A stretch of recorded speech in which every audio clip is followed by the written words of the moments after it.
Makala ya marriage mathematics. Kwenye marriage mathematics, mimi huwa sipendi sana kuzungumza sana na kuletea vitu katika ile ambayo inaitwa point form, ili we mwenyewe ukakaa chini ukaweza kuona kwamba unakubaliana nayo.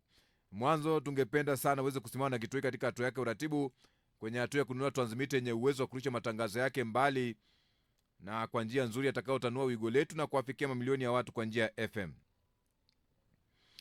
Unaweza kufanya hivyo kwa kuweza kutuma mchango wako kupitia paybill number ni 625 account number ni 012450 85217800 au till number ni 456146 kupitia mitandao yote ya kurusha pesa. Mambo yetu, safari yetu, maisha yetu na utamaduni wetu, vile vile imani yetu. Sikiliza idhaa hii ya Kiswahili ya Radio 14 Africa, ukweli na burudani. Wakati huu basi ni wakati mwafaka ambapo hivi leo nazungumzia swala lile ambalo linaitwa attractive qualities in a spouse. Attractive qualities in a spouse. Una mpenzi wako, je, huyo mpenzi wako ana attractive qualities zipi ambazo ukizitazama? Kitu cha kwanza, kitu ambacho kinaitwa consistency. This is being predictable in your love and effort, doing good things for your spouse.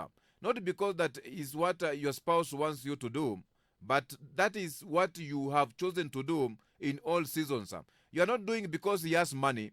You are not doing because he has a good job. You are not doing because he's doing well in life. No, but you are doing because you've chosen to do that. You've chosen to do good to your spouse, even in season that is not doing very well. This is not withholding your affection just because you are not getting what you want. There are people, if they don't get what they want, they choose not to submit to their spouse. They choose not to love their spouse because they don't get what they want.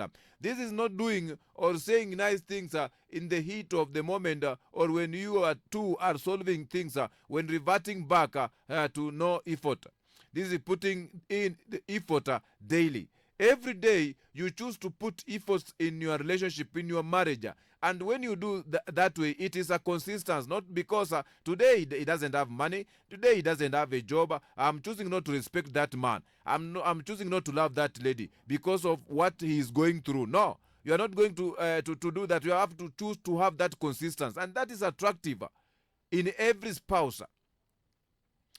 Number 2 is emotional intelligence. This is very important. This is regulating one's emotions and not allowing the emotion to make one overreact. Yeah, sometimes we will make someone overreact because of what you are doing, and it can kill everything. You throw tantrums here and there. Give silent treatment. You find another spouse is giving a silent to another one.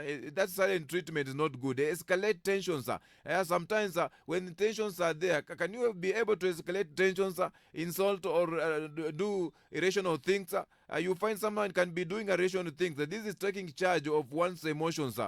Before you can react on something, just imagine the other person will react. How will he feel? How she is going to feel, so that the marriage doesn't sink because of feelings that come and go. Feelings, they will come and go, but marriage is supposed to remain. So imagine that marriage can sink because of feelings that will come and go.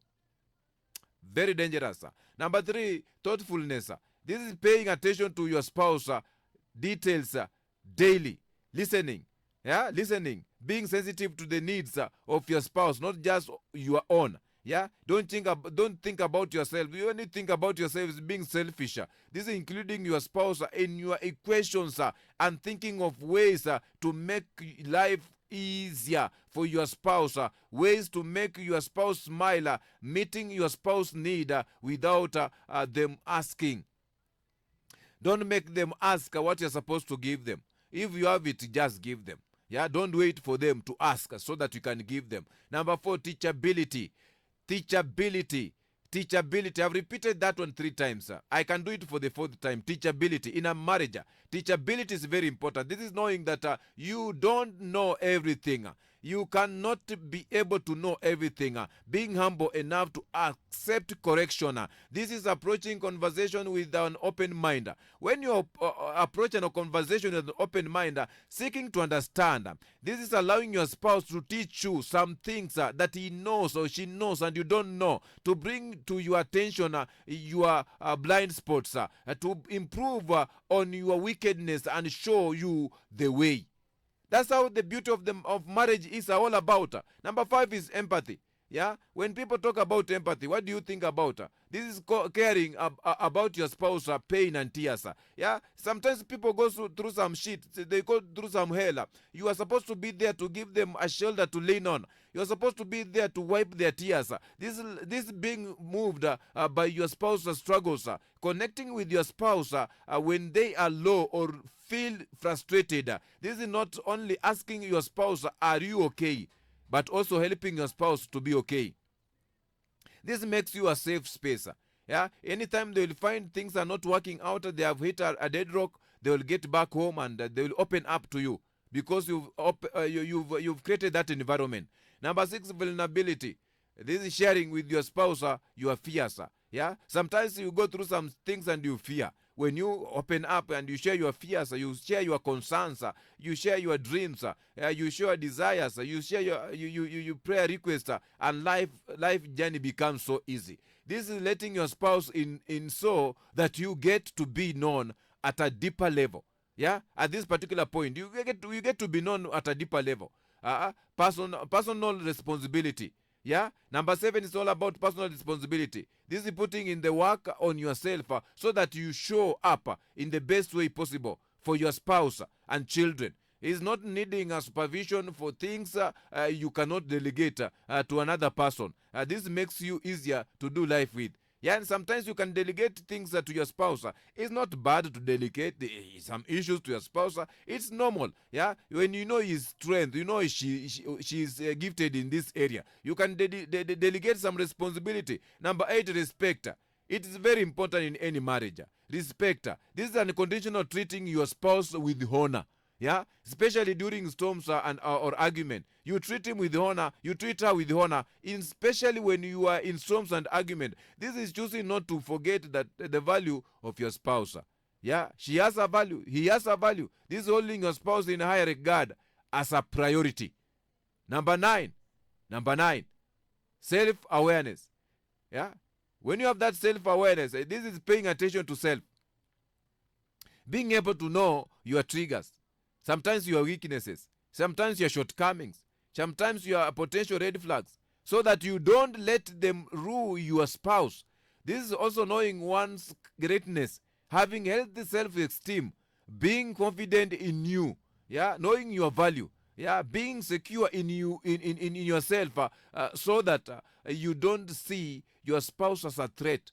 Yeah, there are people, they are in marriage but they see their spouse as a threat. It's like they are in a competition about issues, about properties, about how to raise children, as if they are in competition. It's not being in competition. It's supposed to be knowing your value, being secure in yourself, so that so that you don't see your spouse as a threat. Yeah. Number 10, as I conclude, diplomacy. Very, very important. This is it's a way of wanting to resolve issues quickly. Yeah, there are people who want to solve things quickly and they move on. Like me, I'm that kind of. I like diplomacy. Like to solve things quickly and I move on. Offering an olive branch. Yeah, looking for ways to repair. Yeah, I'm that man who want to repair things quickly, want to offer olive branch quickly, looking for ways to repair things quickly and reconcile quickly and move on. Hearing your spouse as much as you want to be heard. It's very important.